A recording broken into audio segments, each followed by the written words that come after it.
Game related. Game related. Game related. Yeah. Game related. Yeah. Network. Game related. Yeah. Welcome to the show. Welcome to the show. Game related. Game related. Yeah. Network. We on. What up? We're live. Yeah. We didn't plan that shit, No, but we you did know, not. you're welcome. That was awesome. We're on the Game Related Network. We're also a doo-wop group, you know. Yeah. Don't worry about that. Mm-hmm. You know what I'm saying? We're here to talk about video games on Saturday night for the first time in a minute. We'll be doing the daytime stuff. Yeah. Mm-hmm. Feels about right. Sipping brewskis after work. Hell yeah. Yeah, I'm saying. Yeah. Adam in the building / studio, I guess. Mm-hmm. Keeping it real. This is I'm like, dang, no one's going to introduce himself. We all doing. This is Zach. I did not work today. I had to. Go ahead and rub it in Yeah. while we're live, man. While we're alive. While we're fucking live. Oh man, I'm just so tired, but at the same time, really happy to be here and happy to be home. But at the same time, had a wonderful time. Back from the deluge of snow. I'm back from the white hell that was Pine Top. Good lord. Oh man. Yeah, I see So your nose is a little red. Looks like you've been outside. Yeah, you know, the tip of my nose is the only part of my face that's been exposed this whole time because I had my goggles and my ski mask and my Mario beanie, and my ski mask was like a monkey. It has a little fake monkey ears and a monkey face and everything. Like that. Yeah, so I saw that at Ski Pro. I was like, yeah. That's hilarious, bro. Yeah, Do you feel like you're doing like Super Monkey Ball going down the Yeah, dude. slope and shit? I for Smash Bros. Oh god, that would be that would actually be a pretty interesting move set, Sakurai. I mean, you know. Anyway, yeah, that was a lot of fun. But good lord, Playing the I'm real tired. game, playing outside. Exactly. Yeah. The physics on it are just incredible. How's the lighting, bro? Well, I mean, with the snow, intense. You know, that's a lot of bright white light. You know, I mean, like it's. I mean, It's impressive. I kept a smooth frame rate with all that snow particles. Yeah, that's a thing. That's a thing. However, The when Matrix we is played, crazy. When we played Smash Bros up at the cabin, the frame rate dropped when things got real. Like when shit got heavy, the game actually couldn't keep up, which was like surprising. Yeah. Really? How many It was pretty- players? It was a total of 4 players on Hyrule Castle with no items or what's it called, hazards. Yeah, We interesting. were over here with 7. Yeah. Yeah. And it was smooth. solid. Yeah. Yeah. It's crazy. Well, I mean, the thing is, we were like, I mean, my my brother is really good at the original Smash Bros. Like, really good. Yeah. I'm telling you, you won't beat him. The 3 of us together won't beat him. I'm telling you. I believe it. He's I believe great. it. But that being said, that's the only one that he like actually played, you know, regularly. Now he's played a good amount of this one. His roommate has the game apparently. I didn't know that going in. I thought I was about to kick his ass but from today to Sunday. But you know, we like I told you guys before, we won like, you know, I think we won like 80% of the games, 90% of the games, give or take, give or take. We kind of fucked them up. It was great. And yeah, no, I mean they were both really good. And well, I mean it was my brother and my roommate. I had 2 roommates playing. One of them was on my team. One was on my brother's team, and they were really good. And you know, we were just winning more. Yeah. It was great. Yeah.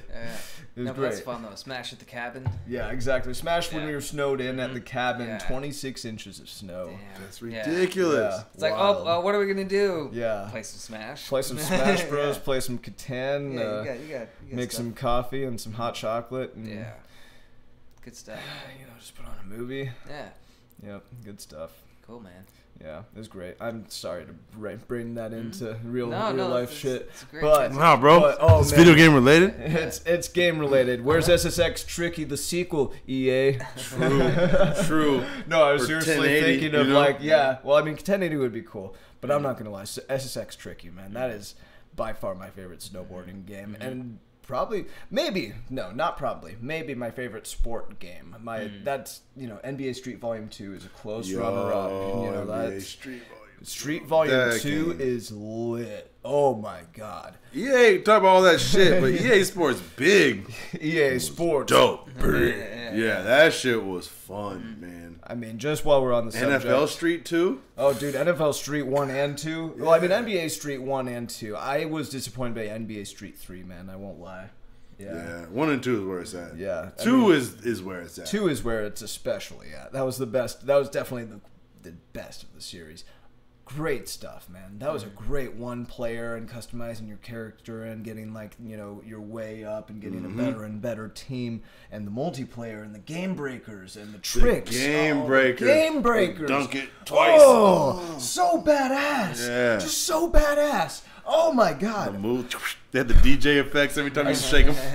I mean, I love that shit. I hate to say it, but I think that video game companies aren't utilizing all these remasters enough, because if they remastered NBA Street Volume 2 for the Nintendo Switch, oh my god. Yeah. Oh my god. That'd be ridiculous. That would be. Or came out with NFL Street, or even just bring back EA Sports Big, man. Just bring that shit back the games from the GameCube, PlayStation 2, Xbox era. Even if they're just remasters, just bring them all back. It's worth it. I mean, it's so even during the Xbox 360 generation, they remastered Perfect Dark. Yep. Do you guys play that shit? It was Perfect Dark was, and they came out with a sequel too. Good. Yeah, I remember the sequel. That was garbage, early though, Xbox 360 though. But it was. Yeah. But it was such a I don't know. It was well done, and they translated the controls well to modern controllers. Yeah, 2 sticks. Mm-hmm. Yeah, instead of the C button and Sticks of Destiny. Yeah. Come on, Jack Black, man. How is your gaming channel not called Sticks of Destiny? Yeah. That's perfect. Missed opportunity, or maybe you're doing something else with that. I don't know. You're a clever fucker. I'm not gonna. Right. I'm sorry I approached you that way. Sorry, no video games today. This is the snowboarding related network. Get your Delgato. That shit's hilarious. But speaking of EA, man, a couple of things have been coming up. Both games that start with the letter A, Apex Legends and Anthem, as we got behind us kinda right opposite. here. Buzz on those things. Yeah. But I've downloaded Apex Legends. I've played a bit of it. I've played maybe 2 or 3 characters, 3 to 5 matches. Obviously, haven't won a match. It's a battle royale. You don't win a match for your first 3,000 trillion matches, but that's okay. You put in the time, you get the dub. And you gotta become the cream of the crop. Exactly. You rise to the top. But the character variety and the map design, like you and I were saying, it's verticality that's been implemented. The traversal and the combat are fun and dynamic, and like I was also saying, the thing with battle royales is there's a very small likelihood of actual victory, and one thing, point I hadn't gotten to that I do want to mention is, with a battle royale and you have a big map and you have a bunch of people and you're trying to, whatever, maybe, if you survive long enough, there's a chance that 80-90% of that match is not interacting with any enemy at all. No combat. Right. Yeah. All just traveling around on a map with your buddy, just hopping around, getting ammo and guns and stuff, and then, at the very, very, very end, oh fuck, there's the storm, and you don't run out of it in time and you're dead. Or, oh, there's one person behind me from 200 yards away who had a sniper rifle and has just played this game for trillions of hours. Already. Even though it's been out for a couple weeks. Yeah, it's just... I'm just kind of rambling at that point, but Apex Legends is fun, and I do find it more engaging than Fortnite. I find it more fun than Fortnite. Remind me to go back to the concept of trillions of hours, just in case I forget. I don't want to cut off this stream of thought. Yes, trillions of hours. Yeah. But I think I agree with what you're saying. From what I've been seeing about Apex Legends, is they've added a lot to the experience of battle royale without taking away from the spirit of the concept. And I don't know. It just seems like there's more going on between those periods of just traversing the terrain, and adding in the possibility of getting revived, and the zipline system to get around and stuff. It just seems like they've got all these little quality of life features that are cool. Yeah, they've got something that I haven't seen in another game, which is voice to text chat. If you can have that on. I don't know if it's on your end, you enable it, and then people's voice chats just gets filtered into text chat for you, or if they enable it. But that's crazy. I don't know. Yeah. That's another big key thing I've noticed, as well as the communication tools that they implement in the game, in the console versions of the game anyway. Yeah. It's the ping. You can ping anything on the map at all, whatever it is, whether it's an enemy or a loot or a point of interest or yada yada. And it's they are trying to implement a way in which players can communicate effectively with each other without having to need a headset or use a headset or talk to strangers or, yada yada, whatever. I mean, honestly, let's be real. A lot of console gamers, the majority of console gamers, when they're playing something online, don't use a headset, even if they have a headset, unless it's a game that they're enthusiastic enough about, or they're they play enough online games that they just find themselves more comfortable with it. I have friends that are like that. I'm not one of those people. I don't really talk to... when I play games online, I'm playing with my friends. Yeah. That's it. That's basically it. Or I'm playing with strangers and I don't have my headset on because I'm just playing and I'm doing my thing. That's basically the other if.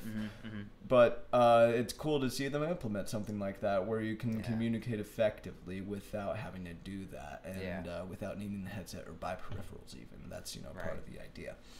But I haven't tried all the characters yet, and you I think you have to unlock a couple of them through either playing enough or conducting in microtransactions. I think MTs. Trying to leave you exactly that, MT. I think it's nice that they're giving you the option to unlock it through enough playtime as well, though. That's key. I mean, if you're gonna have a free-to-play game, you can't. It becomes pay to win if there's characters or fundamental stuff that you can't access by some means in the game. Exactly. I'm fine if you offer. I mean, if it's in the context of a free-to-play game, it's more acceptable for me if you offer, XP boosts or, whatever path progression stuff, at a cost. Whatever. If they're going to target people and just give them that option, that's fine. But, you just need to make it available, through the game. Yeah, exactly. Which is fine. Without a super ridiculous grind either, So it's in the game. Yeah, well, and that's true. That's a caveat. Yeah, it needs to be reasonable, too, to try and not just force you into paying for it, right? Needing 40 hours worth of time to get Darth Vader unlocked. Oh, yeah. 40 hours. Jesus Christ. Good Lord. Thanks. I mean... If that shit was free, I'd still be like, fuck you. That shit was $60. We don't need to get on that. God damn, I can't believe that happened. Anyway, well, EA is, the whole word that's been going around is that Respawn Entertainment, apparently were EA had nothing to do with this at all.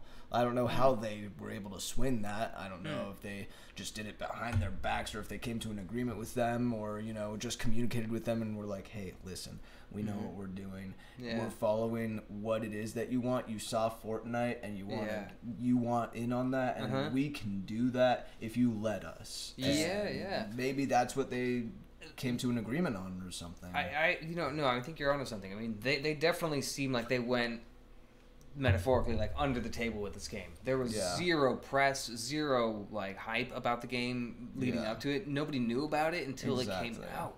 Yeah, that's rare. It did come out of nowhere. There was not even. I don't even remember a week before it came out. There being any kind of announcement. You know what I mean? It's those albums, when those super big artists I dropped an album today. It's the video game version of that. Here you go, guys. You didn't know nothing about this, but Respawn is a really crazy studio right now. I mean, they're working the market in so many different ways. I mean, they are, from what I know, formed from some of the original Call of Duty developers. Yeah. And Titanfall, the original one, was very well received. Which was kind of like a AAA game. Yeah. Or, I mean AA. I mean. Yeah, give or take. I remember being kind of termed AA more, but they've grown into that AAA level. I think. Especially I think so too. Acquired by at this EA. point. Yeah. But they're also working on this VR game, supposedly, some kind of VR shooter. But I would love to see it. Yeah. Especially with their traversal they've been using. There's so much potential. That would be They're also dope. working on Jedi Fallen Order. Yeah, exactly. They've also got a Star Wars game that they're doing. But let's never get our hopes up on that front. That could be the end of Respawn. Yeah. Well, I mean, you know what I'm saying? Like, unless you're fucking Dice, unless you're Dice, if you've gotten a prop or a game to make, it ended with your studio closing. Yeah. In this EA Star Wars contract. Okay, so here's the thing.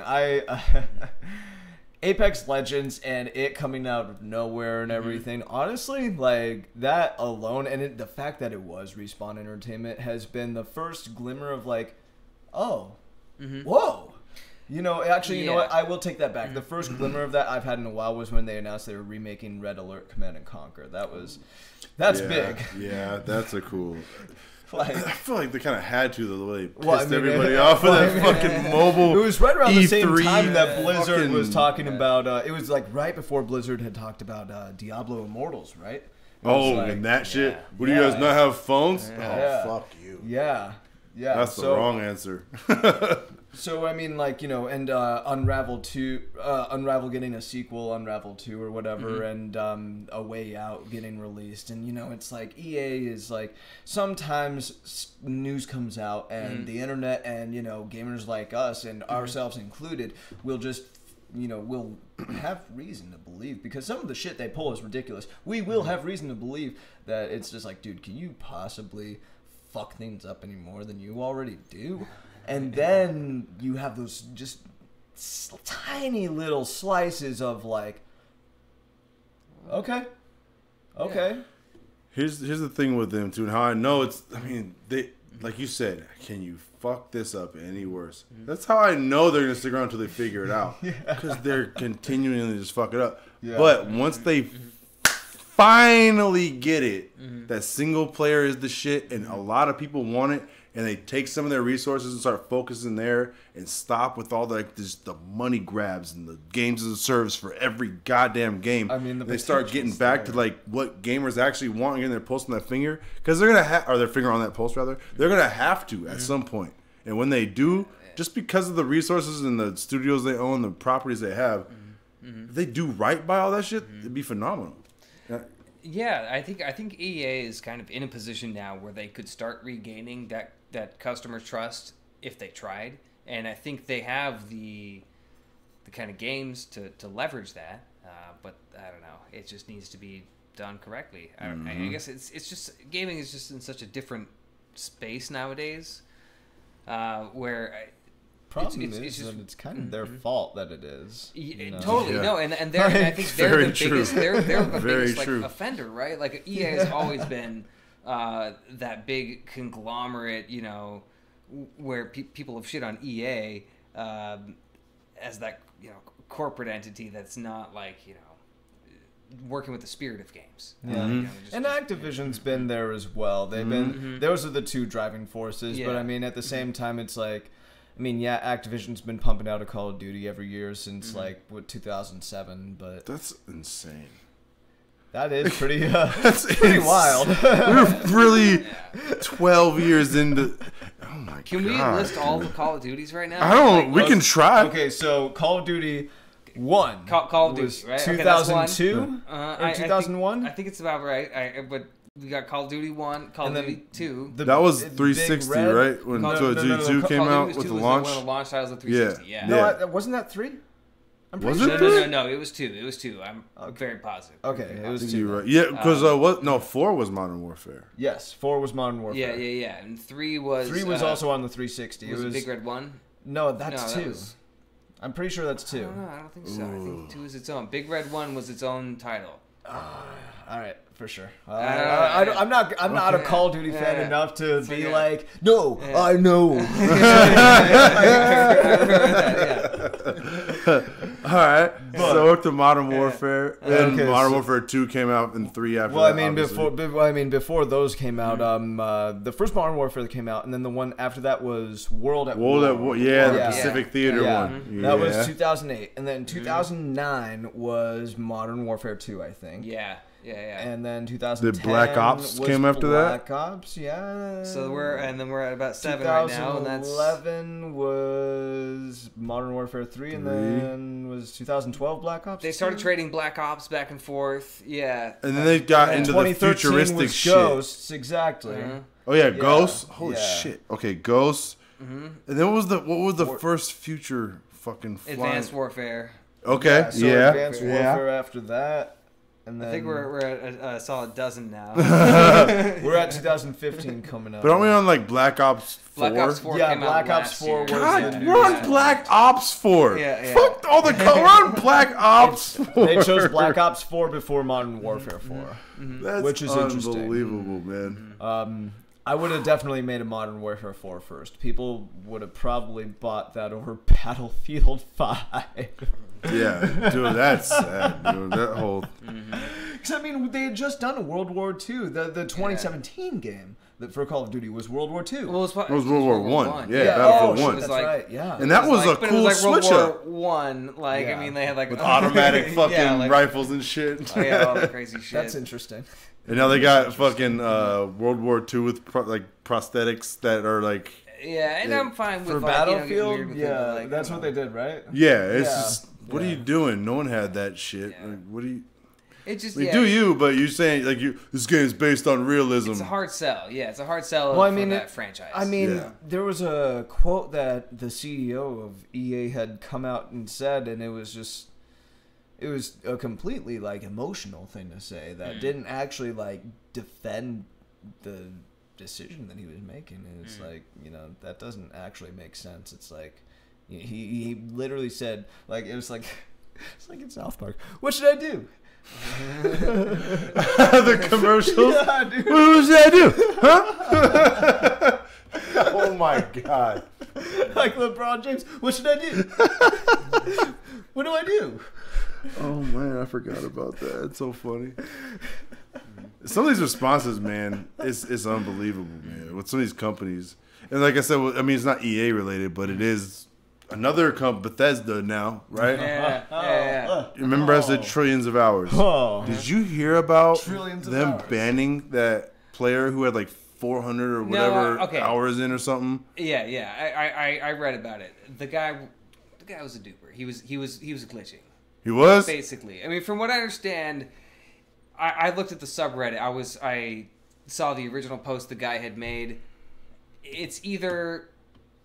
It's one of two things. The guy is either, he was just duplicating or just farming intensely, or it was I don't know how to phrase it, but either he was glitching or it may have been a glitch with the servers with how he was transferring things between some different characters. He had multiple character accounts and was like farming materials, hopping between different servers and stuff like that.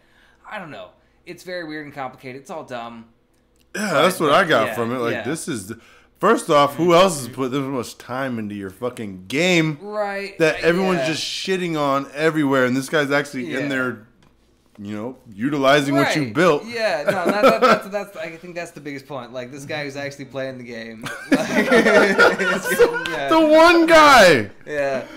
Fuck him, dude. But speaking of Fallout 76, they did just release a roadmap.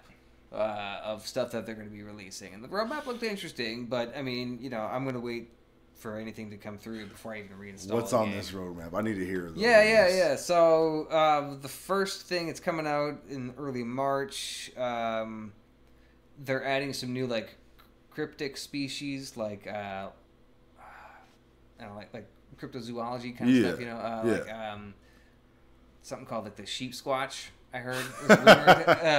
That's a cool name. Sheep and some new quests and stuff. There was like 3 different phases of the updates, and I forget what the second one was, but the third one I think seems to kind of implicate that they're going to have NPCs come in, which I think was kind of planned. Weird, novel concept. It seems like the way the story, right. They obviously... It's a bad idea to begin with. Like, Jesus. NPCs or not, you guys? Nah? Alright. The fuck? Well, there's already... I shouldn't say just NPCs. There's already NPCs in the game. In the not form just of, enemies. like, robots or whatever, right? And there's, like, a mutant, like... salesman or trader and stuff. What are you, boy? It's mostly robots. But there's no human NPCs. But it seemed to kind of like with the story that they're actually telling with the game, like this area is all overcome by all these animals and stuff and creatures. So I think the quests that you do, to subdue them, I guess the overarching narrative, might make more sense, when they bring NPCs in at that point, like human NPCs. But I'm not playing the game anymore at this point, so I'm just waiting for things to flesh out more. But they have, I guess, updated, more stuff performance-wise. Seems to be doing okay on that end, but there's just, I don't know. Anyone getting Rage 2 when that comes out? It looks awesome. Maybe, yeah. It looks pretty awesome, but I'm gonna sit back and watch. Especially after this shit, I'm gonna sit back and watch. Yeah. You hear about the Far Cry New Dawn reviews or whatever? I've been not hearing great things. Yeah. Seems pretty whatever. It's just like they did the same thing with Far Cry Primal. They kind of just like shifted the map a little bit and like reskinned it with new stuff and The last jump off that was dope, I feel like they tried to do was Blood Dragon. Yeah, and I feel because like, it had such a it was such a departure. You know what I mean? Mm-hmm. It was a one-off. It's not like you can duplicate that. You can only do something that cool and derivative and funny like once, Exactly. They didn't try to sell that, I feel like, as like a full new game. It's like here's this thing, that we did with our engine, and it's just like craziness. And it's hilarious. Yeah. Wasn't it like $10 when it came out? I can't so. remember the price, but it was not much. Yeah. It wasn't sold like a full game. Granted, I think Far Cry New Dawn isn't only like $49. That's like a fucking full game. But still, that's basically a full game. But I mean, like it's not $59, $59.99. Like that full $60. Like, I feel like that's Cat and Toad Treasure Tracker was $39.99. Mm-hmm. Like. That's a full game. That's a full game. Yeah, that's for sure. It's if it isn't, I mean, it should be hellaciously good. If it's an expansion that costs that much, that shit should be plentiful and have just as much. Like with The Witcher, how much was that expansion pass? Even before they discounted it, at its peak, how expensive was it? I can't remember, but I don't think it was more than $30. I got mine for $25. That's I remember getting. But mine I got the for. Base game for like $20. That's a come up. I bought it when it was still full price, but even that expansion pass was as big as the base game. Yeah. I feel like when both parts got put together. Well, I mean, I still haven't done Blood and Wine, and I'm still stuck on that fucking Hearts of Stone. That fucking Wraith painting bitch. I uninstalled the game, just man. Irden, bro. God damn it. Can you just come over and do it for me, man? I've never fought it, but I'll try, bro. You gotta get some better armor. That's it. I think that's it. I know, but and level up your Irden. It's such a process to get the Witcher armor. It is. Anything involving the Witcher is great and glorious. It's still such a process. Praise Geraldo. Praise Geraldo. I've already beaten the game twice. Oh yes. I already beat it twice in the first. Like honestly, I didn't. But you haven't. I didn't. You have never beaten the game because you have not finished the expansions. I'm not ready for Blood and Wine. I'm too low leveled. I shouldn't have done it on Blood and Broken Bones.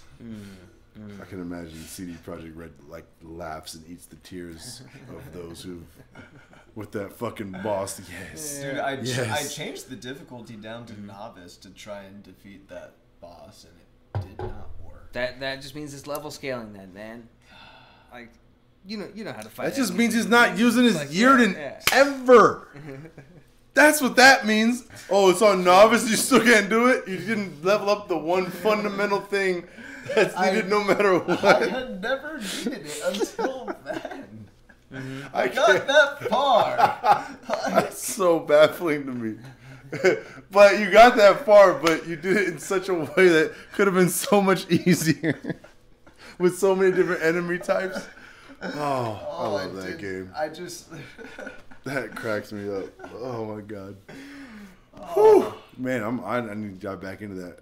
Not until we start fucking Divinity though. Yeah, we gotta get down on Divinity, man. Yeah. You gotta get down. Not until we start that. Because that's some good shit, man. Yeah. You gotta make. Well, I mean, you don't have to make your own character. There's like 6 or 5 characters that you can. But I'm going to. Well, I mean, honestly though, I might recommend going with one of the defaults because there's so much story that they've tied in with the individual characters that I almost recommend it for the first time, but at the same time, it's such a flexible game. I would agree in the sense that it's like, it's when you play Dungeons and Dragons with a dungeon master who gives options for pre-decided characters, it means that the whole experience that he has planned for you is based on those characters, which means, if you do things more like what the character himself would do, he's going to do better, and you'll get rewarded better and have a better time with it and have a more deep and basically more well thought out experience. And I think that concept applies to Divinity. That's kind of how I feel about that. But no, I think that's right. But no, go ahead. I do think they do a good job with the customization, and I think it's still a pretty engaging experience. But I mean, it's like my roommate always plays Sibyl, and it's like I see why. It's like it's an engaging character, and it's like they really feel like they have a presence in the world. And the world. It's just like there's so many tiny details that just add up. That's what I'm looking forward to, man. I love that kind of shit. Crawling all over the map and just checking each nook and cranny and just I don't know. For real, dude. Like I've played through the first quarter of that game 5 times or so, and I always find some different shit, and I'm just like, oh, that's interesting. See, that kind of shit makes you happy. It shows how much love was put into the game when there's just little details, when someone will take time for just minuscule little things. That absolutely, those are my favorite kind of games, man. I can't think of any great game that has lasted and built a following, or even a series that they just just skip over the details, man, that at least resonated with me. There's plenty of games that have succeeded, but that's one thing. In my first few hours of Anthem, I'm going through their version of the codex. It's pretty fucking cool. There's a lot there. I don't know. They got a lot of experience making codexes at this point, so I would hope so, man. Those Mass Effect codex were some fire. And I wonder how much it's interesting. Not going into that affected some people's experience with the game. You know what I'm saying? Because not everybody dives in and fucks with that. And that extra layer never gets added to the experience for them. I don't want to get too hung up on that. Mass Effect. Well, no, but I think maybe we should talk. I mean, that's our background today. Yeah, for sure. Let's talk about it. But I mean, I've been watching some of the reviews, and people are saying, I've played a few hours. I've done the opening mission and then 2 missions after that, and I haven't spent too much time in Fort Tarsis. That's the hub world that you go to in the first person view that you keep seeing in the videos and all that. Right. Yeah. But I haven't had to talk to many people or whatever. But it does kind of seem unnecessary, so I get where people are hung up. But when you're out playing that game, talk about details like the world. Man, that is a place where I could just, even if I'm not collecting anything, just walk around just to see it. It's got some diverse, I don't want to call them biomes, because I mean, it's kind of seamless going between them. But there's definitely different climates that you hit. And it's gorgeous. It's one of the best looking games I've ever seen. Then, excuse me, when you get into the action, the shooting, and just the different... I've only used 2 javelin types. The one you start off with is kind of a rundown one, but then I picked one. It's called a storm, and you get elements like fire, lightning, and what's the other one I got right? Oh, ice is the other one I'm working with right now. And it's dope. You can do different combos. You whip your weapon out, and this one you can hover over the battlefield, and they all have these cool different properties, but it's really kinetic, man. And it really does remind me of Warframe. In a good way, in a really good way, with its own different departures too. But it's got that level of kinetic action, and it runs super smooth. I've seen a lot of videos where people are having problems running it though. I don't know how much this patch they did day 1 helped alleviate that, but I did see some pretty choppy ones on systems that are twice as good as mine. I'm like, wait, what the fuck is mine gonna do? But I don't know if I was just unlucky or whatever. But man, it's awesome from the way you can launch grenades, wyverns coming through, but then you gotta shoot these scorpions coming up and shit. I don't know, man. I've done a rescue mission that didn't feel tedious. You know what I mean? You go find the little security checkpoints or whatever.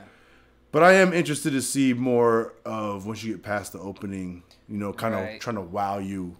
I feel like I'm still in that phase of the game, No, and I think the game's got those core mechanics in there, right? I think that's what I want to try it and feel it, because it looks like it's got the gameplay there is there. I think, right? It's really there. Yeah. The biggest complaints I've been seeing is just stuff like loading times or load screens, just between different areas, or and just the loop. like doesn't is there's friction with like the loading screens. I guess that seems to be a big complaint. I guess, and like you said, I don't know if you mentioned it, but Fort Tarsus. Fort Tarsus. Okay, Yeah. yes. I guess I don't know. People don't seem to really like dig the interactions with the NPCs. I don't know. I want to try. They're kind of cheesy and over the top a little bit. I've seen one person, I guess, I can't remember who said it in their review, but they did kind of nail on the head. I said, it seems like every NPC you talk to is kind of going out of their way to entertain you, but it takes away from this time, like, you need to do these things. It's supposed to have a time, like, urgency. Yeah. And they're just kind of, like, cracking jokes all the time, whatever. I see that. But the facial animations and stuff of these characters, forget what they're doing. The technology behind it is fucking incredible. That's why I said what I said earlier. If they had the same level of story combined with that gameplay and the technology, of the first Mass Effect, I remember saying that. Yeah. Man, it would be amazing. But that's, I think, another big complaint is it doesn't have that BioWare charm that like Mass Effect had. You know, like Mass Effect is a singular game. You know what I mean? Like they're I think it's one of the Mass Effect 2. One of the best like trilogies of games, just in terms of like the scope and like how well they tie together. And, oh man, that's a sci-fi epic of any form of media. Straight up. Yeah. I think it stands up there with like Star Trek and stuff in terms of like. I don't know, actually does. Yeah. People just don't know it. Yeah. They just don't know it. It's like it's better than Halo. Yeah. Way better. Yeah. It is. Oh, yeah. No, like comparing it to Star Trek is more of a valid comparison to me than any video game as far as what it is. You know, like it's an epic, long. You can spend just as many hours in the Mass Effect universe as you did watching every Star Trek series. Totally. You know? Oh yeah, totally. Easy. I did all the DLC and a shit ton of multiplayer for the third game. Yeah. I did every achievement for the second game. Oh my god, so much.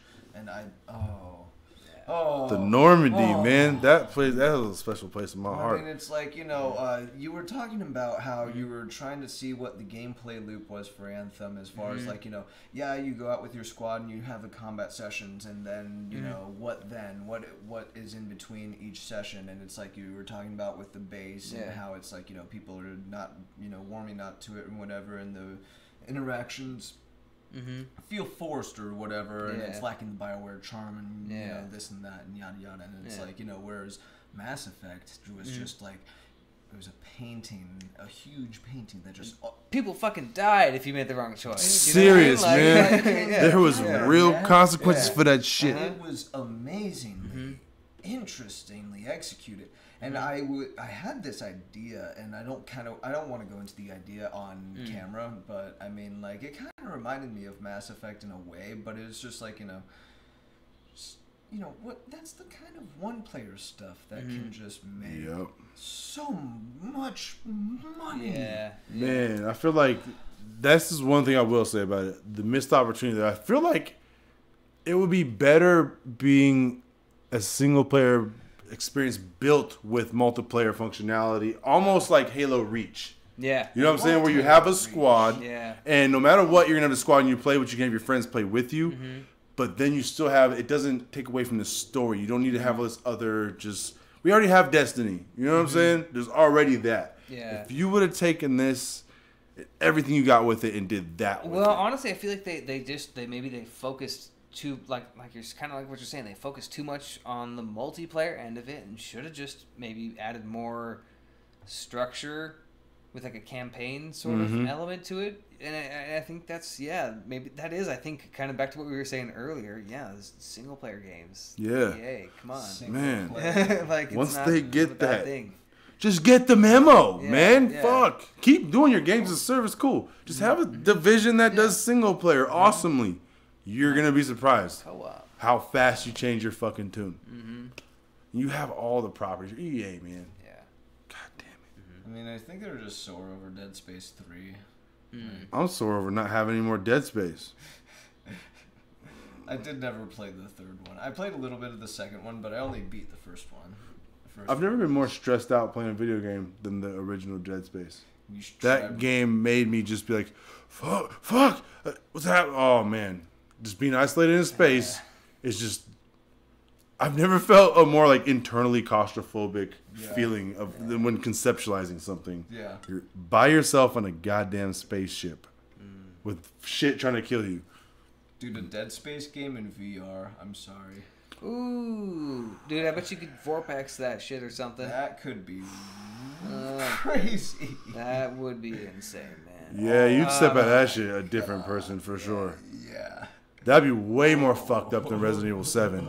It's nowhere near Dead Space levels, but Lone Echo has that kind of tension, space, like isolation, like, tension, deal. Yeah, no, I mean, you catch that in the trailers, absolutely. Like, which, by the way, Lone Echo 2 this year or something. I'm so excited. I hope they come out with a sequel for Echo Arena. Well, I know they got Echo Combat and all that, but I want to see it upgraded. Echo Arena is so dude, great. we gotta dive back in and just to hang out in the new lobby. Oh, I'm down. We got to go hit some practice sessions up. When that internet gets right, I am requesting highly that we get active in the Echo Arena. I hung out in Echo Arena with my, I don't know if we talked about it, but with my coworker who just got his VR headset recently. And man, it's so much fun.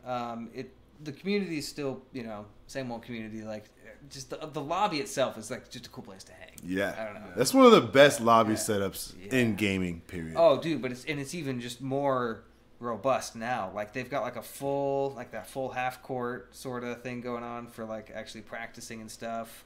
And it's divided between Echo Combat and Echo Arena in the same game. That's what's up, man. I wonder how big the communities are for each one. I heard Echo Combat's like, it's there, but it's a lot of people who are just like kind of all into it, so it's pretty wide skill gap in some games. Gotcha. But, it's mostly Echo Arena, though. So it's kind of like a more, kind of like how Echo Arena was more initially, before things got more balanced. But again, it's just a high. Echo. Oh, I can't wait to get back in it, man. I've been playing a long time, and that really is like playing a sport, man. I feel like we're gonna go into practice. Like, dude, you guys I was ready? rusty. I was like so rusty getting back into it. I was just like trying to like remember like moves and like slapping off shit and like trying to like I sucked defensively so bad, like stopping shots and stuff. But like I was always pretty good with my angles and shots and stuff. We're just having second nature. Like, you knew when something was coming and you knew without having to look and shit. Yeah. Oh, man. It's weird how it really does become ingrained. I had dreams about Echo Arena. Like, it felt like a physical memory. Yeah. You know what I'm saying? I was like, I've been there. I know this place inside and out.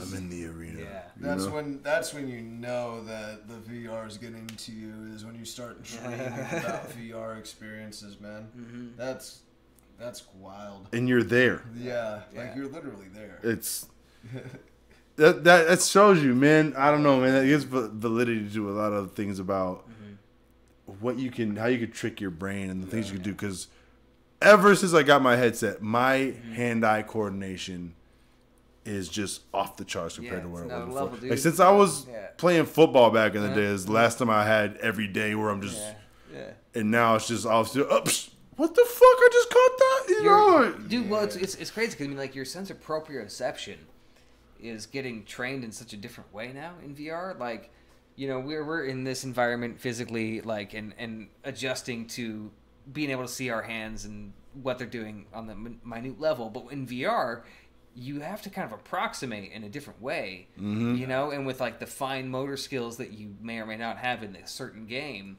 like you're I don't know. You're stretching your mental and physical limits in just a new way. It's true, and it sticks with you. True. Yeah, it's exactly. cool. I don't know. It's fun shit. It's like with any video game, you have to feel around. You gotta learn what happens when you do things, and that's just a simple matter of like ifs and thens. It's functions, input and output, and it's the same thing with VR, but with your body. Yeah. Interesting to see how that works out. It's like, and it's game by game. Yeah, exactly. You get some weird sets of coordination built because of that. Exactly. Yeah. So it's like, you know, the flow you have to get really good at Robo Recall versus the flow you need for Super Hot or something. Yeah. It's like I can, but I really do not like, and it doesn't turn out well when I play like a couple hours or an hour of Super Hot and then switch to Robo Recall or vice versa, because it's like I'm in the zone for like Super Hot. I'm trying to, move around and just muscle memory, like for like all sorts of things. Exactly. And then throw the gun. Whereas Robo Recall, it's like, okay. Yeah. Way more kinetic. Exactly. It's like, it's different. It's just way different. And it's really interesting to see the difference between all of those things. And God, I just have so many games that I have, but I don't have because they're not downloaded, because I don't have space, because I can't delete these things. Well, we can find things to delete. Yeah, we can. There's stuff to delete. There's always something you can delete. There's plenty of hard drives out there too. That's all I'm saying. That's true. I still have to buy it. I never ended up buying it because that was a deal, dude. Yeah. The deals right now, they're every week. Yeah. I'm just seeing the craziest deals. They're only getting cheaper right now. Yeah. So that's fine by me because I spent a little more than I wanted to this week. But that's okay. I was ready for it. Anyway, there was I already told these guys about this, but got down on some Animal Crossing. Hey, this entrepreneur here. Watch out for this guy. Watch out for this fucking guy over here. So, and I'll give you a little more context because I wasn't like, I knew about it, but I hadn't really been acting on it. But, I was playing Animal Crossing, and I had YouTube going, and I was listening to one YouTuber on Animal Crossing stuff. And he's an Animal Crossing-centric channel. And he was mentioning in his podcast, because he's got a podcast with like a good amount of episodes where he and some other people just talk about Animal Crossing, and I was like, that's perfect for me to have on in the background if I'm just going to spend hours and hours and hours and hours playing Animal Crossing. I know the feeling. I was just talking about doing the same thing with Elite Dangerous and the Expanse, and it's just like you merge the things. I'm a multitasker as well, there's the games that you need the complete immersion and experience of, like for a recent example for me, like Resident Evil 2, or not so recent, like Breath of the Wild, for the most part. It's like I'm just trying to have my experience. Yeah. But it's like, with certain games, man, the games that you just can play hours and hours and hours and hours and hours of. And I mean, Breath of the Wild I've played more than Animal Crossing New Leaf, I will be honest, and I've had that way less. But it's a different type of experience, and it's one that's, Animal Crossing is monotonous. I'll be honest, that's part of what it is. It's like, you walk around from tree to tree and shake fruit and then put the fruit in your pocket and drag the fruit over to the other pockets and stack them up, and then you get your little fucking fishing rod out, and then you catch a fish, and then you put it in your pocket, then you go down the river and you catch another fish. But those kind of games, they scratch that fucking itch sometimes when it's like you got to fill buckets with things and just watch the numbers change. And like it's like, I don't know why, it's like it's fun. Can you imagine the VR equivalent? It's a job, bro. That's a fucking job. You're literally gonna be picking fruit and dragging your fucking bucket. I will say, the Wii version of Animal Crossing, City Folk, it's my least favorite by far, and it had the motion controls. And here's the problem with that. Here's my problem with it, you guys. City Folk. So in every Animal Crossing game in the United States, there's been a thing that you can do where you go to this like sewing shop, and it's you go up to the lady and she's like, "Oh, what can I do for you?" And I'm like, "Well, I want to make a fucking design. I want to make a pattern. Let's go." And she's like, "All right, well, here's a 15 or 16 color palette, and here's a grid of 32 by 32 pixels, and you can make a design of whatever you want. You can use that design on the hat you wear, the clothes you wear, the umbrella that you make, or the wallpaper or the floor for your house, or even like as an emblem for the outside of your door, or for in later games your town flag, or a walkway path, or other things." And on the Wii, you play with the Wii remote and nunchuck, right? Right. Okay. And it's like, you know, with the GameCube back in the first game, it's like, okay, well, I had this little hand thing, and it would like, you know, I move the joystick and it moves over one, and I move the joystick and it moves over one, and I hold the joystick and it moves over like quickly. Mm-hmm. And with the DS, it was the same thing, but you know, I also had the touch screen, so it was actually even easier depending on what it was that I was trying to do. With the Wii, I had to fucking point at my television. Oh no! On a 32 by 32 grid. Yeah. With infrared sensors from 2006 technology. Yeah, that sounds terrible. And it was. It was so bad. It was so laughably bad. Like, I love Animal Crossing, but that was so laughably bad. Yeah. Like, the first game and the second game were way, I mean, like, as far as, like, what they had offered compared to what else was out there, so much better.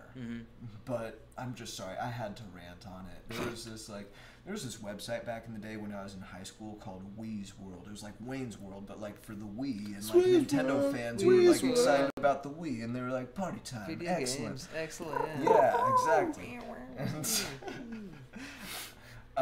if you submitted a review, it could be posted as a user review or a admin review or something like that. And if it were like a higher caliber and more thorough and better quality than the user reviews that had also been submitted, then it would become the actual review. And my review of City Folk became the actual review. Hey. And it was just me talking shit about it. Hey man, no, that's how the internet works though. You tell the truth.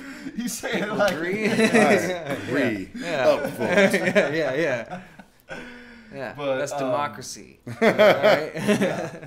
Now, I'm gonna be honest. If it were to happen again with this Switch version, like if they did fuck it up that badly or worse, yeah, obviously, like I would just quit the channel and like quit gaming and just go find other hobbies because over Animal Crossing. Over bro? Animal Crossing because I don't want to be that disappointed ever again. Just kidding, but seriously, I think it's gonna be great. I think the potential is there for it to really become some awesome shit. I mean, like, you know, the turnip thing.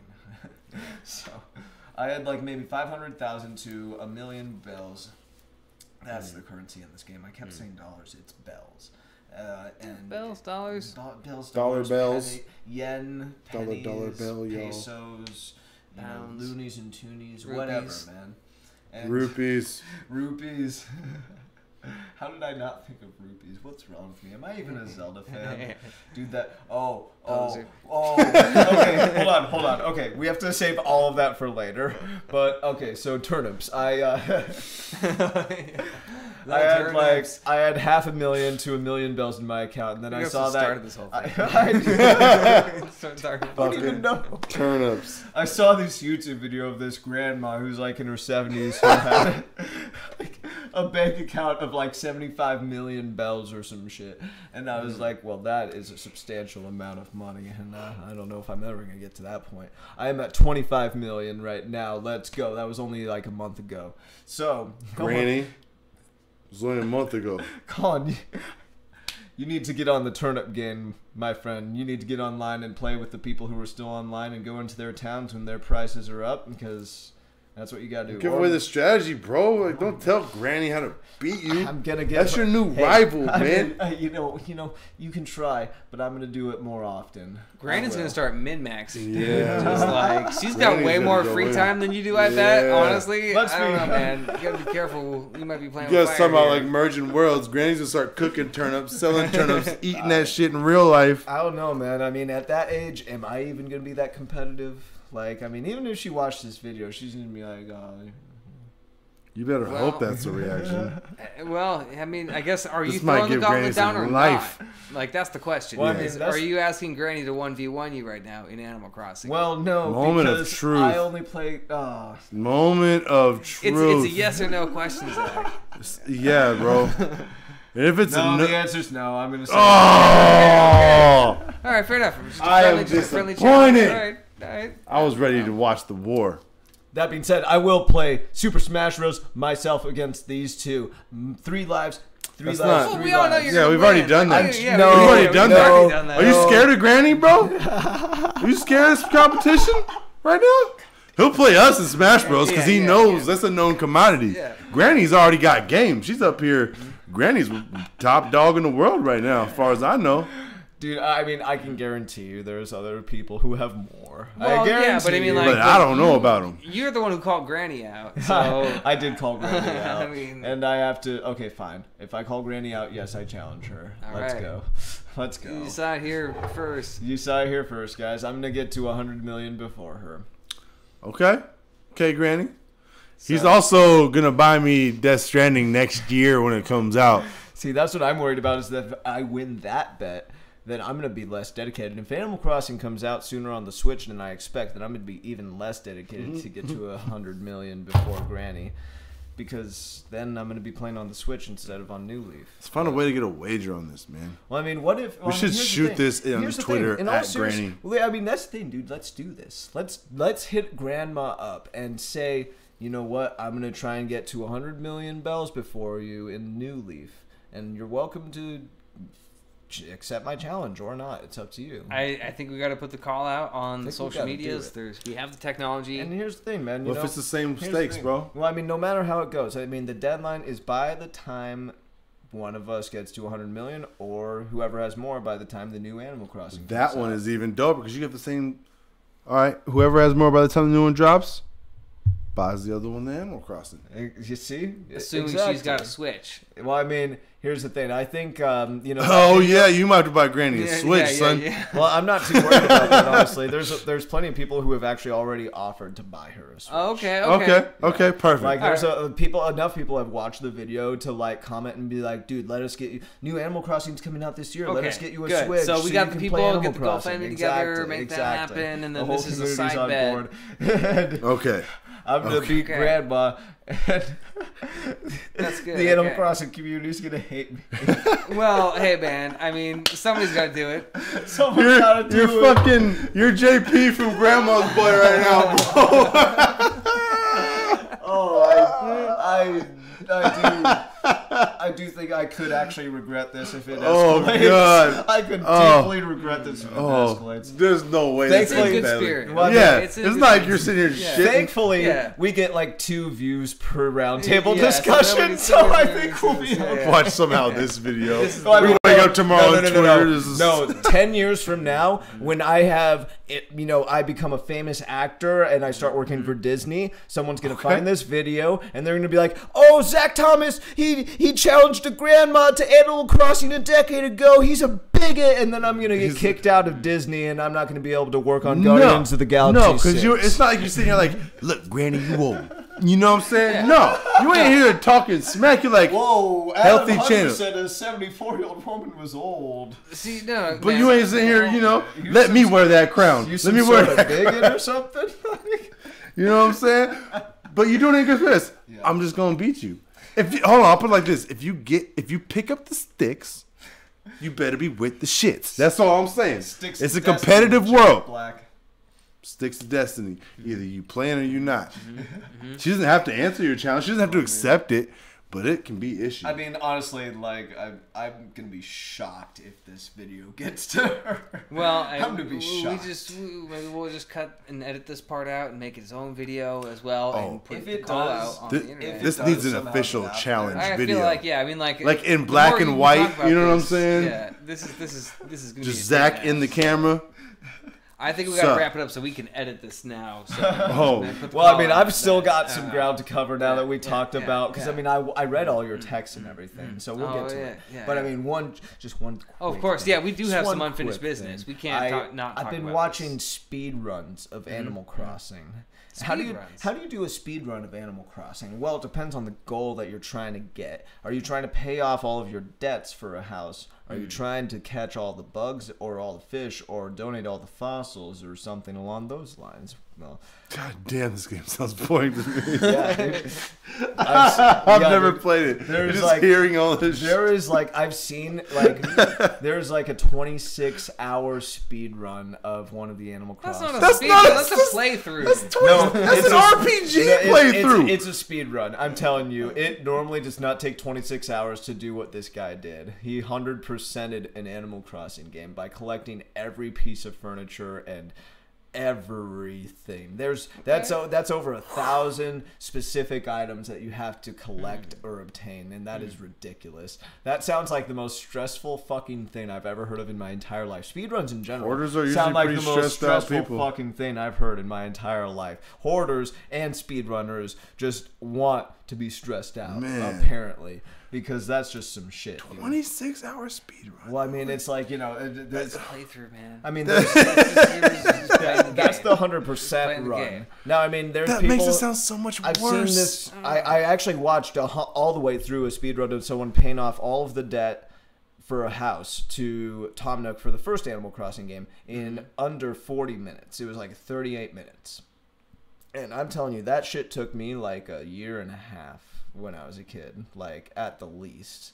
It took my friend like 2 weeks, but God damn. yeah, dude, he got down on Animal Crossing, man. He just caught a lot of fish. That 2 weeks count as a speed run or what? Well, I mean, dude, honestly, I think he could do a speed run. If he tried, I think he could do it. I really think he could. I was He gets impressed, down. man. Well, I mean, he was the one who was helping me with the turnips. I made bank on that. Well, don't give away the secret, dude. But, No. yeah. Anyway. So, okay. So let's just talk about Reggie really quick. Well, yeah, it's okay. Yeah. It's big news. That's big news. Big news. That's Out big of news nowhere. for a big guy out of nowhere. Holy crap! I don't think anybody's bodies were ready. No, dude. I think everyone was ready for the body is ready puns. But yeah, no, I was not ready for that. I was just going through my phone and I saw that and Reggie, do you even have a gray hair on your body? That's what I was wondering. Retiring. Like, You know, Well, I mean, yeah, it's it's like, different to like don't go get to me wrong, something else, but Don't get me retire? wrong, dude. Like this, Not mad at it. The president of Nintendo of America. Mm-hmm. Yeah, probably is gonna be able to afford to retire. Oh, he's gonna be before so he gets paid. that old. Of course, it makes sense. You've done great. Good job. Good for you. Good for you, man. Like that's amazing. That being said, it would have been great to shake your obviously giant hand while it was still the president of Nintendo of America's hand. Now you must bow to Bowser. Yes, Doug Bowser, was that his full name? Doug Bowser. You know they did it just because his last Yeah, It's like, you're right. I mean, like, well, who's And the he biggest came star? from EA, Well, right? He plotted this shit out. My name's Bowser, and I work in video games, but not at Nintendo. So Yeah. wait, where did he previously? I'm pretty sure EA is where he He which seriously- kind of worries me. I'm Well, not. no, he was gonna lie. in Nintendo. I mean, he's coming from. He's in Nintendo. I'm now. talking before he worked for Okay, Nintendo, yeah, though. Like yeah. he's an internal move up, but he's only been there for like 4 years or something, though. No, but somebody who's left EA to go to Nintendo. Oh yeah, that's You fair. know, True. that's- But there's some of that DNA in there. DNA. Didn't work. I tried, but the EA DNA could still be in there a little bit. Like I hope not. I hope not. I mean, Nintendo's- it's in the game. Here's the thing, though. Here's the thing. Let's be honest. Like, I mean, Reggie's great, and he, you know, ultimately his role with the company was a bridge between Nintendo and us. It was a form of communication, you know, and a representation, a face for the company in our, you know, side of the country. And it's like, you know, ultimately Nintendo is based in Japan, and ultimately the entertainment analysis and development studio is based in Japan. Right. And ultimately they're making the decisions, and the shareholders are making the decisions and enforcing, like, you know, this or that or yada yada. Yeah. And you know, it's Reggie leaving isn't gonna really change much in the way Nintendo does their thing, I guess is Sure. what I'm trying to Yeah. say on that front. Now, I mean, obviously we're all It's like heartbroken. And we just we took you for granted, Reggie. Took you for granted. We thought you were gonna be around for there's no a more lot longer. I just hope Doug Bowser can follow it up. You know, I mean, that dude better be nice on the mic. Is all I know. Well, Reggie just had that sensibility where he knew how to represent the company and the brand and like connect with the fans in a genuine way. You know, he wasn't up there just like, here's the next Mario game. I hope you guys like it. You know, I don't know. He knew what it was about. You know? He's the example. He wasn't just a suit. Exactly. He's someone who understands. There's in gaming is one of those industries where you see such a disconnect sometimes from those that are running shit to those that they're trying to sell things to. And that's the perfect example. Now we're, he was just so fucking likable. Exactly. Hey, I'd rather hear about him retiring than hear about him dying in a car accident or something. You know, some thank scandal God. or some stupid you know, shit. thank God that maybe, it's a happy he's ending for him. That's another thing I wanted to. Why out of nowhere? Why so young? What's going on? Phil Spencer's got a gun to his head. He's just oh God. Well, I mean, that's the thing. It was like he made that appearance at the Video Game Awards like only 2 months ago. Yeah. And now it's happening, and it's like he didn't just retire with 2 months' notice. You know, he's been planning for it. It's definitely something that he's been working towards, and you know, it's just. What if he's just as disappointed as us in the Metroid Prime 4 debacle, and he just can't do it anymore? Right. I wore the shirt, you guys. Yeah. You made me do that. Yeah. I wore the. You don't make Reggie look bad. Reggie's out. Yeah, that's exactly true. That's how he's getting out. And you just can't walk that back, you know? Yeah. I just epically quit and I can't unquit, so I'm retiring, you guys. Yeah. Good Lord. Right off into the sunset, bro. Reggie, you'll be missed. Thank you for everything. Yeah. He should be like a secret character. He should be a Smash character. Ooh. He should be a Smash character. We here at Game Related Network would like to represent Reggie Fils-Aimé and nominate him to be a free downloadable character for Super Smash Bros. Ultimate on Nintendo Switch. Yes. It's official. We've requested it. We put it out there in the universe. Manifestation. Yeah. If this actually happens, I feel like we said it first. Just gonna reference this video if it happens. Well, I mean, honestly, I went right when you guys said that. The first thing I thought of was that E3 when they showed like Reggie and Satoru Iwata doing that like fake fight where they're just moving their arms really quick and fighting each That other. was dope. That was great. I mean, honestly, their Muppets videos, their Robot Chicken videos for E3 showcases, those have been great. Those have been great, and there've been opportunities for Nintendo to acknowledge that.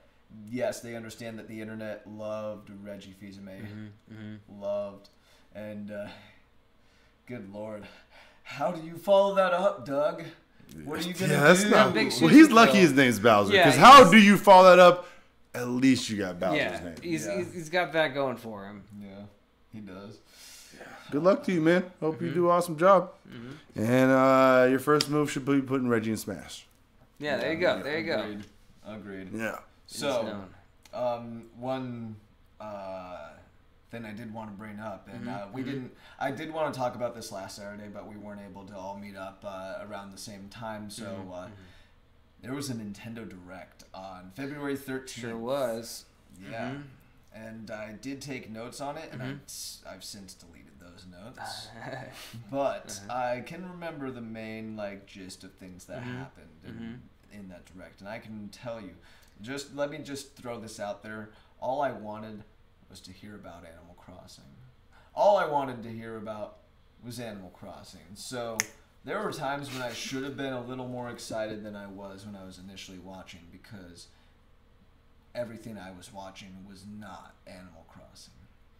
And I wasn't cool with it. And I'm okay with it now, but I was not at first. He's reached acceptance. I was most displeased. And then I made $25 million in Animal Crossing on New Leaf, so I'm good. Granny. Now, what we did see though, the one thing that really caught my eye was the remastering of The Legend of Zelda: Link's Awakening. Ooh, yeah, man. that was the last thing they showed. And Who saw that coming? Oh, not me. Well, that looks dope. The graphic style too. There really was different. a quote unquote leak rumor that had been going around. I want to say within the past month before then, and I think it was either Emily Rogers or gosh, I don't remember the dude's name, but he had like a perfect like streak of correct predictions. Or whatever, yada yada, and not a Link's Awakening per se, but a new 2D Zelda. That was kind of what was thrown out there, and when that was thrown out there, there was this speculation left and right and yada yada, and I mean, Link's Awakening was one of many things that you could predict, obviously. But I mean, it's like, contextually it made enough sense to guess remakes because they had done a quote-unquote, they had started with a remake with A Link to the Past, and it became A Link Between Worlds, which was, it ended up being its own Zelda game, which was more like a sequel to A Link to the Past than a remake of it. But, you could easily just have a remake of any of the games. Yeah. And Link's Awakening getting remade was, kind of a best case scenario for me, because that's one. Okay, so there's 4 Zelda games I haven't beaten, and Link's Awakening is one of them. Oh, okay, that's the first one I beat. That was because I played that so much on Game Boy. Yeah. Oh man. So you're hyped for a whole different reason. Yeah, that's yeah. Dude, I've never even played it. I've played through about half of it on the 3DS. Okay. So I've beaten a good amount of the temples. There's like 8 temples. I think that's about right. Yeah. Yeah, but I never got to the end. And so I'm definitely going to get it for this, and I'm definitely going to play it through and beat it. Now, and that will narrow it down to 3 Zelda games I haven't beaten. And those other 3 are both of the Oracle games and Triforce Heroes. And I mean, I have to count Triforce Heroes as much as I don't want to. Well, then what about the CDI games? Those weren't made by Nintendo and were not included in the canon for the timeline. Therefore, I will not count them. Okay, fair. Yes, cool. yes. Therefore, I wouldn't not play them either for any reason. Hyrule Warriors, even though Hyrule Warriors is actually all right, it's pretty good actually. I won't count it. No. And the CDI Philips games, no. Abominations. Yeah, mimetic material for sure.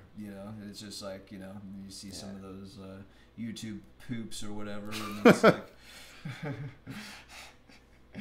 There's some really funny ones.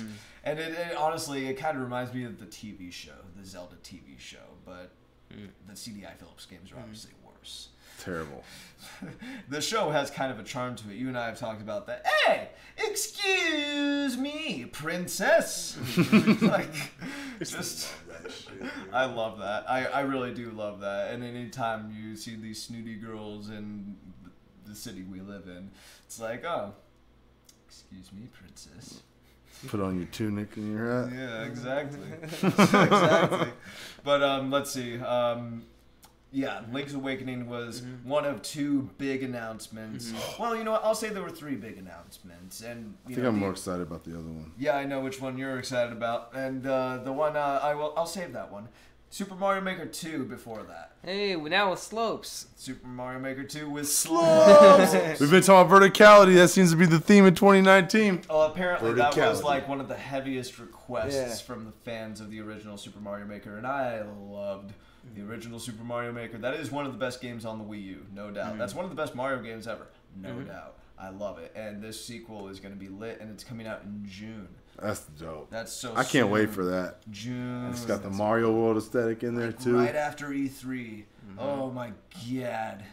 And, I can't get into this too deep, and I'm going to save it for later because it's not direct related, and it's not related to this direct. The other exciting game, though.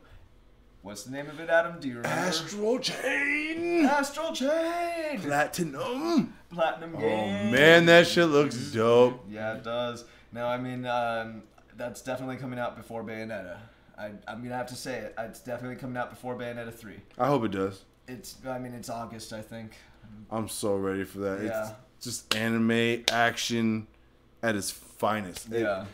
It looks like the definition of an action game. You know, it looks when you watch the trailer, like that's on a Switch. That looks like it's gonna look good and run so fast and buttery. It's the same director as Nier Automata, and you haven't played it, but Nier Automata. I've seen a lot about it though. I know enough to know that it's a good game. It honestly, like 2017 was an amazing year for video games, and Nier Automata probably should have been nominated for Game of the Year. Now I don't think it should have beat Zelda.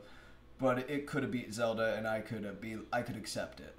I could accept it. It's that good? Wow. Yeah. Yeah. Wow. Yeah. Saying you're doing Astral Chain, dude. The fact that is this exclusive, right? Yeah. That's what I thought. I was like, there's no way they'd throw that in the direct if it wasn't. I mean, the way that it was thrown in, and how they had presented it and how they had said it. Yeah, no, that's definitely only a Switch game. But I mean, Nintendo and Platinum Games, which is owned by Sega, by the way, Nintendo and Sega in general have been actually pretty good friends after the 90s, which is pretty funny. Like, I'm cool with it. I like it, man. I wonder if that's anything like written in, like, okay, we'll give you these Platinum exclusives if you let Sonic be stronger than Mario and Smash. I mean, then again, Nintendo and Microsoft have been having some buddy-buddy relations lately, too. And, I mean, we'll get back to the Direct, but you guys hear about that Scalebound rumor? I heard that there's talking about, resurrecting a dead franchise. That could be one. And I was like, I could see that. Yeah. But I also heard they're going to put rumor that they're going to put certain Xbox games on Switch, like Ori and the Blind Forest and stuff like that. I would love to have Ori Blind Forest on Switch. That would be amazing. So I think that partnership is a real... They're putting Xbox Live on the Switch. Yeah, so why wouldn't they put the games, Yeah. I know, right? Like, it's really weird to see. Yeah. It is. It's really weird. Do you think Microsoft is planning on sticking around the console biz as a major player? I know they're going to come out with a new next-gen console, but it seems like it's more like they have like a stream box kind of setup as opposed to like buying games individually and all of that. I don't know. I think maybe they're leveraging their position in the software world to bridge out to like the Switch in particular with Nintendo, because I think that at this point it's all software that's compatible on a lot of different hardware. Mm-hmm. It's not like previous console generations where they were so wildly different in terms of like the architectures, where it was like you build a game for this system, so it's a whole new world. Who knows what the fuck they're gonna do going forward? But man, that is interesting to see. Because it was weird to see when Sega first started doing that. Like when it was like Sonic Adventure 2 on the Nintendo GameCube. Yeah. Dude, what? That was actually like my favorite Sonic game. That was a dope game. I love But Sonic it was Adventure weird 2 when it Battle. first came out, man. Oh, for sure. It was like, what the fuck? It really did not weird me out. For some reason, I just like I think I was just a little too young to really think about it contextually. Like, I didn't really understand like what had happened with Sega at all. I was mostly a Nintendo gamer, and that was my first Sonic game that I ever actually. I had Sonic the Hedgehog 2 on my computer because there was this like Sega Smash Pack 2 that had a bunch of Genesis games in it. Nice. Sonic 2 was one of them. Shining Force was another one. That was the first time I played Shining Force, and that was lit. That was a great game. Shining Force 2, great game. First one, great game. Sword of Hajia, which is on the Game Gear actually, great game. Game Gear, I loved my Game Gear back in the day. Yeah. So, I lost my train of thought. Nintendo Direct. What else was announced in that? The Star Fox stuff. Oh yeah. Starlink looks dope. Where you have that's extra missions where you can play as Falco and the other Star Fox. And the rest of Wolf's team comes and gets involved in those new missions too. Yeah. The big part that is the most relieving part to my soul. Remember how we were talking about that racing game? Where they're making a Star Fox racing game? Yeah. It's a mode that they're adding to Starlink. Good. Okay. It's not a full-on game. Good. And Starlink is Studios. Yeah. Oh. And Starlink is built perfectly to actually facilitate that being a racing game with the way they have the ground-based tank mode and the air. So it's actually going to be really fun, I think. Dope. And I don't have to worry about not getting a proper Star Fox game. And they've made this even more of a proper Star Fox game at the same time by adding more Star Fox shit. Exactly. That's exciting. Yeah. Honestly, that's kind of making me think about getting the game. It's worth it, man. Like, even without that shit. I skipped Star Fox Zero on the Wii U because, for one thing, it was another remake of Star Fox 64. And for another thing, it was another remake of Star Fox 64. I'm tired of remakes of Star Fox 64. Shit, dude, I'd take a remake of Star Fox Adventures or Star Fox Assault at this point. But you don't have to. You got Starlink. Yeah, dude. Battle for Atlas. It's just a new Star Fox game, basically. So, I'm cool with that. I'd like a new Star Fox game as well, like a Star Fox game. Whether it was Ubisoft or Retro or someone at Nintendo, whatever. But, you know, maybe that's the franchise. Maybe it's just Star Fox. Maybe it's F-Zero. Maybe it's Mother 3 being brought to America finally. But that's like the Nintendo fan version of Half-Life 3, right? It was Mother 3. Dude, if F-Zero came back, that would be the shit. I heard this. I didn't read it, but there was like an article with the title that said, basically, Nintendo says that Americans are too sensitive for Mother 3. Like... Wow. That's funny as shit. Yeah. That's funny. Basically just saying we can't handle Mother 3. That is so funny, dude. No. You guys don't want this. Trust us. You're not ready. You're not ready. You're not ready. All right. Shit. Whatever, Japan. Hey, as long as it releases before I die, I just want to see. I don't even need to play the game. I just want to see what people say. Like Star Fox 2 came out, like, you know. Yeah, I did. Yeah. Decades on. That's pretty cool, but then everyone hated it. Yeah. Okay, so Nintendo Direct, there was also a little bit of some of the Mortal Kombat gameplay, the Assassin's Creed 3 remaster, which, if that was gameplay of the Switch version, it actually didn't look like it was running that well when I was watching it. But it looked like the Ezio collection treatment, where they say it's remastered, but is it? Yeah. You know, it doesn't look any different to me. Yeah. Maybe a little sharper because it's not on the PlayStation 3, but Yeah. we're going to have like an emulator with the blur effect of old technology added in or something, like a filter. Yeah. They announced Tetris 99, which was like the Tetris like battle royale. Oh yeah, I downloaded. I haven't played it yet. I heard it's really fun though. Yeah, no, I haven't downloaded yet, but I'm going to. They announced a demo was available for the Yoshi game that's coming out at the end of March. I'm gonna probably download the demo. I played a shit ton of Yoshi's Story back when I was a kid. Let's see. They announced. It's all on the tip of my tongue. They announced Final Fantasy VII release date and Final Fantasy IX release date on the Switch. They're like, you know, March. Yeah. 9's already out. I think I was going to say 9's out. 9's already out. Yeah, you know what? $21 Sorry, though. I almost bought it. Yeah. I was like, That's a steep ass price, yeah. Well, I mean, almost everything is a steep ass price on those. Dude, that, like, I don't know. The remakes on Steam are like $10. Yeah. They announced, basically a sequel / downloadable content, like its own sort of thing for Hollow Knight, where you play as... I got Hollow Knight the other day. Dude, nice. Have you started? I started it, yeah. I got a few hours in and I fucked up by like going down the wrong tube and died once, and then I went back to go get my shit and died again, and I'm like, Yeah, I know. I'm gonna take a break from this game. Yeah. I'll come back. Yeah. No, I understand. The frustration is there, but oh my god, it is seriously one of the best games I've ever played. So cool, but it's so good. Isn't that a full-on sequel that they announced though? I don't think it's an expansion. That's a full sequel. People are basically saying that it's priced like an expansion, but is a sequel as far as its content and well of depth. Like, it's not... I don't know if it's another $15 or not, but if it is another $15, that's still a fucking steal, for because a lot. The first game being $15, that game is worth $30. Like, I'm gonna be honest, it is. Like, and they added a bunch of free DLC to the base game, and it's still $15. Like, amazing. So I'm really excited for that sequel. It's called Silk Song. So I am definitely gonna have to get it. But I see that, and it reminds me of the character releases, like their own single player campaigns that they released for Shovel Knight. And I haven't played any of those other campaigns all the way through yet. And I, seen this Hollow Knight when I see what they're doing with Shovel Knight, and I'm like, oh, well, I feel bad because I got all these I got all this extra content for free, but I don't touch my Wii U anymore. Except for like using it for Hulu. It's like my streaming service device in my bedroom right now.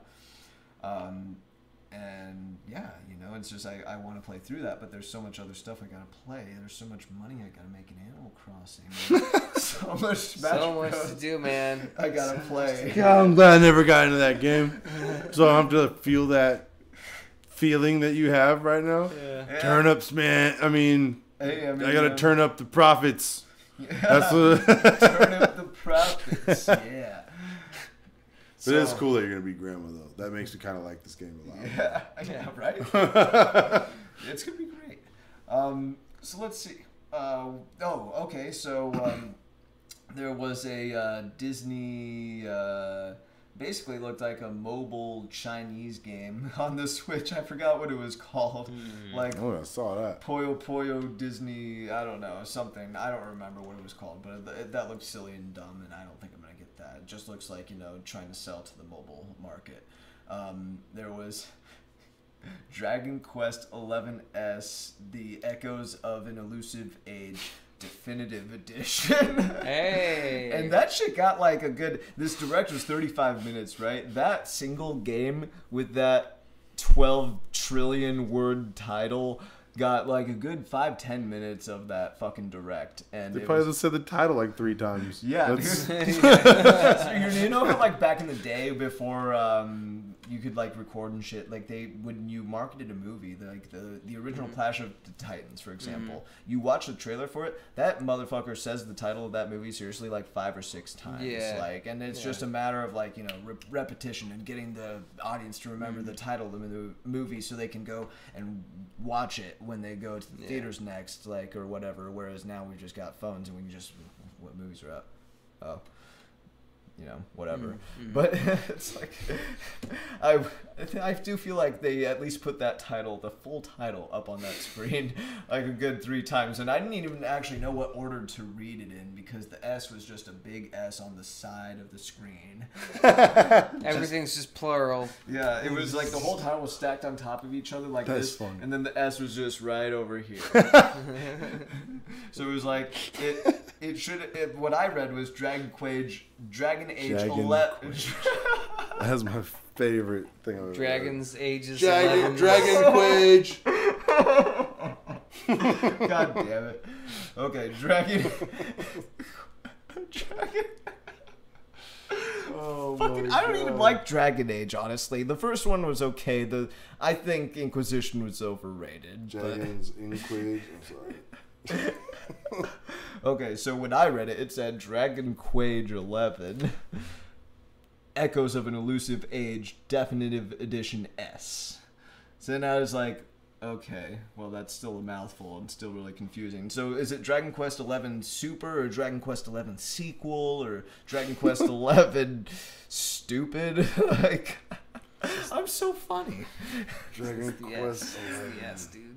You know, there was a lot of people were complaining that it was very Special. JRPG heavy, this direct or whatever, and it was like, not Cave Story, Rune Factory 4 was announced, and Rune Factory 3 something was announced, and Rune Factory 5 something, and Rune Factory 6. I'm just kidding, there weren't that many, but there's a lot of Rune Factory, and there was this new IP that was being made by some developer that was also JRPGs, and you know, no Persona 5, except for like, you know, they showed the character model for Joker from Persona 5 in Smash Bros. They showed the character model facing away from the camera, and that's all that we saw about Smash Bros. You guys, like that, and we can expect the update that will include the first bundle that has Joker by the end of April. That's a ways out, feels like. But I I'll wonder how take they're it. going to trickle out those characters. I mean, the way that there's like, they didn't even put like a, you know, date on the screen. It wasn't like, you know, Joker Bundle 1 April. It was just like, it didn't say anything on screen. Yeah, they said it like, you know, with a voiceover or whatever. But honestly, when these fucking Nintendo Directs come out, I hear about them like the day before, and then I text my friends and I'm like, come over and get online for PlayStation. There's a Nintendo Direct. Let's bitch about it. Like, And that's it. We're always talking and talking and talking. So it's like, you almost in that scenario have to watch it again to kind of miss a lot of it. Get all the details really. Mm-hmm. But I'm trying to remember what else there was. Oh, no Animal Crossing. Oh, yeah. No Luigi's Mansion 3. Oh, no Pokemon. But those games are all just still dropped slated. Pokemon though. I ain't mad at that. No. They're definitely making a real Pokemon. Oh, I know they're making one. I'm just saying I see them giving space. Yeah. Well, I mean, here's the thing though. I can't really talk about it because I don't know the details of this. But I saw in my feed a video titled "Is there a leak about a Pokemon Direct for coming out? Are we gonna hear something about Pokemon soon?" But it's like that's how Nintendo fanship is. It's like you always hear about these leaks and these rumors, and they're just as often fake as they are true, and sometimes they're more often real, and sometimes they're more often fake, and it's just like, oh god, I don't even know what to fucking believe anymore. Playing with your emotions, man. It's still just video games, let's be real, but it's fun to be excited about and have fun about, but apart from the Pokemon thing, you know what? There was a patent that might have been filed that Nintendo did for like a visor that you could slide your Nintendo Switch into to get VR with your Switch, kind of like a Google Cardboard. That'd be insanely what heavy. What if they had a Nintendo Labo, like... Oh my fucking god. Yeah, dude. Google. Build your own... Oh no. They could do a thing, but I mean, here's the issue with the Switch though, is like it's one single like 720p panel. Yeah. So splitting that between two eyes means you're gonna have shit resolution for like VR. That's very true. And like I don't see that ever. Could be for that I don't Switch see it. that they honestly, got coming out or whatever. Yeah, I mean, I guess so. At that point, if it's like Switch. an upgraded console or something, yeah. I still stand by making the next console not a Switch, just make it more powerful than a PlayStation 7 and an Xbox jillion, and just call it the Nintendo fucking beefcake. But it still needs to be portable. You don't go from Switch to not being hybrid like that anymore. Well, I mean, I respectfully disagree, and I think this one just needs to be a fucking beefcake. But, I love that portability. I can't argue with that. I honestly think the portability, like the Switch, should be like... I think what Nintendo should do if they decide to go to the fucking beefcake is keep the Switch as its own thing, kind of like the 3DS and the Wii U and how they existed alongside each other, or how the DS and the Wii existed and the GameCube and the Game Boy Advance, right? There's like you had the console and the handheld, and now you have the console and the console, but also a handheld. I'd be cool with that. I would be cool with that. I'd be really cool with that. Yeah. I feel like by the time they come out with the new system, though, handheld-wise, the Switch might be a little inferior. A little behind. Well, I mean, they could do what they did with the DS, or the 3DS and the 2DS, and make a new Nintendo 3DS or 2DS that has more graphical capability, that could play exclusive games like Xenoblade Chronicles Remastered or whatever. There weren't that many games you could play only on a new 3DS, but... There are certain games, like Animal Crossing, for example, there are certain functionalities that I can't use on my 3DS that you could use on a new Nintendo 3DS for Animal Crossing, but it's like amiibo shit, so, I could see him come out with the new Switch, though. Yeah, I could too. I mean, it's all wait and see. Same for Xbox and PlayStation, but I mean, it's interesting to talk about, and it's going to be interesting to learn. Honestly, I remember when they announced the PlayStation 4 and the Xbox One, and how much of a fucking shit show it was for Xbox. They were just like, Xbox One, Family Center, yeah, DVD, that was always Blu-ray, connected, DRM. The DRM is the ESPN and and everything that's not video games comes with a Kinect. And PlayStation was like, games. Yeah. Now Microsoft is like exclusive. Yeah. Now they're trying to be about the games. Ironic. It is gonna be not weird, interesting to see E3 this year. I'm hearing we're gonna get the debut of Microsoft's new console. I don't know if that's true, but I'm hearing that. Same. And it's interesting that they're going to shoot first. They're shooting their shot first. Yeah, kind of like they did with the 360. Yeah, I can see it, and it will be interesting to see. Honestly, man, I think we mentioned it a few weeks ago, how if these companies start to have killer apps day one, then that could really change things. And for me, if Halo Infinite launches on that new Xbox, it will. Day one, I'm getting it day one. There's no doubt, man. If Halo Infinite is like not a complete disappointment, obviously. But I mean, I'm kind of PC though too. Oh, it's gonna be on PC as well. Just get on the fucking PC. That's true. For you, but I still guarantee it's gonna be one of those launch titles for people who don't have a boss ass PC or whatever. Man, they'd be foolish to not do it that way. Right. Why? I mean, are you trying to sell more Xbox Ones so people just play that game and don't buy anything else because that's the end of the life of it? Or you start fresh with this, man. And you got all these other studios you can spit shit out with. I mean, they still got Gears 5 to come out this year for Xbox, and that does look fun. I'm excited for Gears 5. I know my roommate is gonna get it, and I know I'm gonna play the shit out of it. It's gonna be good. I'm excited for some new IP from them, though. To be honest, I feel like that's gonna be Here's what my prediction. I'll call it a bold prediction for the next Xbox launch. I think it's gonna be the launch that we see with the most original IPs going along with it. Yeah. Since they acquired all those studios, I think that's gonna be a thing. We've never really seen a launch heavy with new IPs. And I think we have a chance to. And I think that'd be cool. New generation, new franchises, just kind of set. You could have a chance to set a tone for the next generation of gaming, you know? Yeah. That could be big. That's a unique position to sit in. Because Sony, I mean, as much as they're kicking ass with the first party stuff, they're locked into a lot of those games having to, do sequels and make them a series. Some of them are new, some of them are legacy titles, you know? Yeah. I mean, they got a new IP out pretty recently with Horizon Zero Dawn, and that was one of the killer apps for PlayStation. And they're getting another one out with Death Stranding coming up soon. Yeah, but that's, 2 in the generation? Or they got Days Gone coming, too. That'll be a new one when it drops. Yeah. But still, I mean, we're a good 6-7 years in? We're 5.5 coming up on 6 years into the generation. 6.5, 7 years coming up on PlayStation and no, it's 5.5. That's 2013. 2013. It was definitely 2013. Okay. Yeah, 5.5 years almost. And I mean, honestly, like at this point, Bloodborne. True. Is a good new But at the same time, is that really? I mean, it's in effect is a new IP, but that's really derivative from Dark Souls. Yes, it is. It definitely really is. Like it could be a Dark Souls game.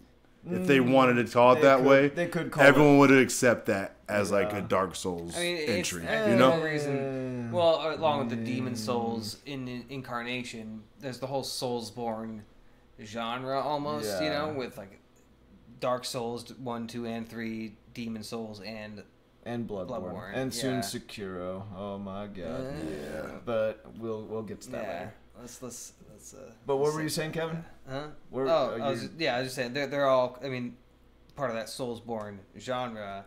Where I mean, that's the Bloodborne part, Soulsborne. Yeah, exactly. You know, like it's pretty much a part of that pantheon or that whole arc or style of games. You know, it's a different take in a lot of ways, but I mean, the thing is, out of those 5 games, any of those games that is not Dark Souls, Demon Souls and Bloodborne, they're both Sony exclusive. Demon Souls was only on PlayStation 3, Bloodborne's only on PlayStation 4. I would love to. I don't know what's going to happen, but I would love for Sony to get a Bloodborne 2 only on PlayStation 5 so I can enjoy some Bloodborne 2 because I love me some Bloodborne. That is some good shit. I love Dark Souls, and I love Dark Souls 1, but Bloodborne. Oh, Bloodborne. Game is and they're probably that's another game. I feel like they'd be foolish to not have that be as successful as it was for being a new IP for Sony. Like, if you don't have that thing launched with your new system, what are you doing? What do you have planned to launch with your new system that's going to do better? I'm going there, man. Bloodborne was my favorite game this generation. Like, I love Bloodborne. You've seen me play Bloodborne, and I love it, man. That's just fun, man. I got back into it like a couple months ago. I'd say I played a few hours of the DLC and just kind of got some time in, but Well, you know what? It's kind of a stretch. Breath of the Wild was also pretty lit, and Smash Bros. For Wii U and Ultimate have both been amazing games, but it's been a pretty amazing generation. Pretty good generation, man. Microtransactions aside, and EA and Activision aside, it's been pretty good. But so were the last 2 generations, honestly. Last 3 generations if we're including Nintendo 64 and PlayStation and shit, but a lot of those games haven't aged well, I guess. Yeah, but that doesn't matter. I feel like how it did at the time and where it pushed gaming is what really matters. It might not age well, but it set the tone for what we're doing now in a lot of ways. That's very true. That is very true. God, Ocarina of Time definitely, set up that whole thing with the Z targeting system and just get shit like that, man. Just the whole, every revolution that came with going into the 3-dimension realm of playing games. Yeah, every generation's been awesome, but yeah, thankfully this one was pretty good. Yeah, is there anything else you guys want to throw in? No, just fucking put Reggie in Smash, bro. Reggie and Smash, man. That's it. That's all I got. That's all I want. That should be his parting gift, or one of them. You should probably have a pretty sizable package for that man. Make it happen, Bowser. Yeah. You're already in the game, bro. What do you have to worry about? We got a character. Then we can have Reggie versus Bowser battles. You know what I'm saying? The presidential throwdown. Right. We out. This has been Game Related Network requesting formally that Reggie Fils-Aimé join the Smash Bros. roster. Do it.